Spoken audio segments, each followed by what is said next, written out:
Mga kapatid, ang humiliya po ngayong araw ng Biyernes pong ito ay hango po sa babasahin kong ito.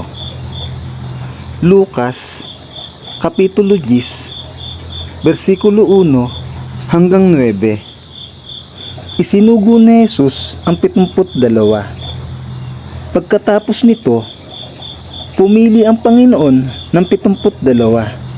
Sila ay isinugo niya ng dala-dalawa sa bawat bayan at pook na pupuntahan niya.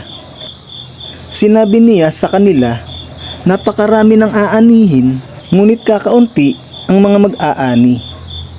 Idalangin ninyo sa may-ari ng aanihin na magpadala siya ng mga mag-aani. Sige, pumunta na kayo. Isinusugo ko kayong parang mga tupa sa gitna ng mababangis na asong gubat. Huwag kayong magdala ng lalagyan ng pera, bag o sandalyas. Huwag na kayong makikipagbatian kanino man sa daan. Pagpasok ninyo sa alinmang bahay, sabihin muna ninyo, maghari nawa ang kapayapaan sa bahay na ito. Kung maibigin sa kapayapaan ang nakatira roon, tatanggapin nila ang kapayapaan ninyo. Ngunit kung hindi, babalik sa inyo ang inyong kapayapaan.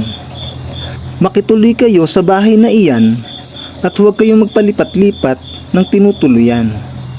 Kainin ninyo at inumin ang anumang ihahain sa inyo, sapagkat ang manggagawa ay may karapatang tumanggap ng sweldo.